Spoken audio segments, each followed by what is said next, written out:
Conference. आप सभी लोग जानते हैं कि 2 दिन पूर्व जिले में भयंकर आंधी तूफान और वज्रपात का घटना घटा है। इसी क्रम में कल माननीय मुख्य सचिव महोदय और विकास आयुक्त महोदय के द्वारा डीसी के माध्यम से सभी जिला पदाधिकारियों को आदेश दिए गए हैं, जिससे कि जो भी इस प्रकार की प्राकृतिक आपदाएं आती हैं उससे मनुष्य की, जान माल की, पशुओं की या जो हमारे संसाधन है, फसल है, उसकी उस पे उसका नुकसान कम से कम हो, उसकी व्यवस्था सुनिश्चित की जाए। परसों जो आंधी तूफान आए थे, वज्रपात हुआ था, उससे अपने ज़िले में 4 लोगों की मृत्यु हुई थी। कुछ एक जगह पेड़ पौधे गिरे थे और कुछ जगह बिजली कटौती की भी समस्या हम लोगों को झेलना पड़ा था। लेकिन प्रशासन ने त्वरित कार्रवाई करते हुए सभी मृत व्यक्तियों का पोस्टमार्टम कराया और हम लोगों ने कल ही 24 घंटे के अंदर में सरकार के द्वारा जो प्रावधानित राशि है 4 लाख रुपये के हिसाब से, वो 3 मृत व्यक्तियों के आश्रितों को हम लोगों ने हस्तांतरण कर दिया है। जो पौधे पेड़ गिरे थे उसको भी सड़क से हटा लिया गया। आज की ये प्रेस कॉन्फ्रेंस आने वाले समय में, चूँकि गर्मी का मौसम आ रहा है, तो लू, सुखाड़, साथ ही जेई और एईएस जैसी बीमारियां जो प्रायः बच्चों में होती हैं, तथा मानसून के सीजन में जो बाढ़ की संभावना बनी रहती है, उसमें प्रशासन की क्या तैयारी है और सरकार के क्या निर्देश हैं, इसको आपके माध्यम से जनता को पहुंचाने के लिए किया गया है।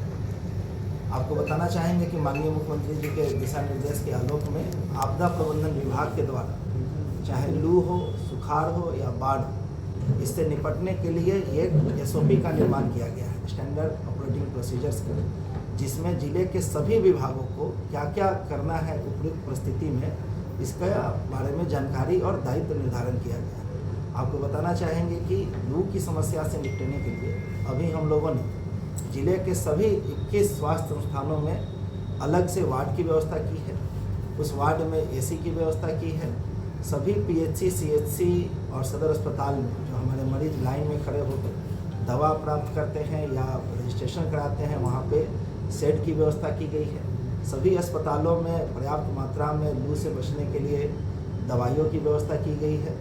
साथ ही एक पंचायत से यदि कोई व्यक्ति लू का शिकार होता है तो उसके लिए उसको शीघ्र अस्पताल, नज़दीकी अस्पताल तक ले जाने के लिए एम्बुलेंस की व्यवस्था की गई है।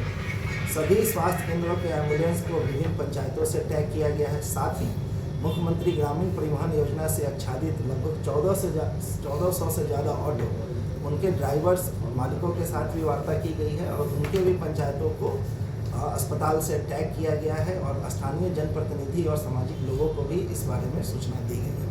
यदि कोई व्यक्ति लू का शिकार होता है तो मेरा अनुरोध है कि अपने नज़दीकी पीएचसी या सीएचसी पे शीघ्र जाए।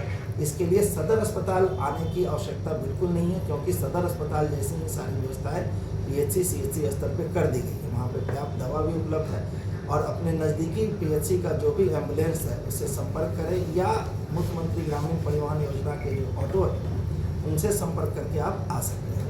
इसी प्रकार सुखाड़ की स्थिति यदि बनती है तो कृषि विभाग के द्वारा फसल के लिए जो योजना तैयार की जाती है उसको तैयार करके भेज दिया गया है। साथ ही यदि बाढ़ की स्थिति उत्पन्न होती है तो अभी से ही हम लोगों ने जिला स्तर पे डिस्ट्रिक्ट डिजास्टर मैनेजमेंट कमेटी या डिस्ट्रिक्ट डिजास्टर मैनेजमेंट अथॉरिटी की बैठक हम लोगों ने 8 तारीख को की थी।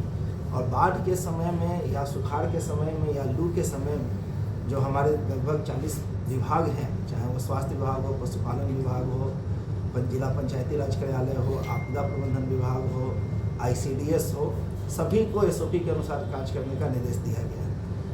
अधिक धूप की स्थिति में हम लोग जो मनरेगा के तहत मजदूर काम करते हैं उनकी टाइमिंग में बदलाव करेंगे। विभिन्न सरकारी योजनाओं में जो मजदूर काम करते हैं उनके टाइमिंग में बदलाव करेंगे। उसी प्रकार से जिला नियंत्रण कक्ष भी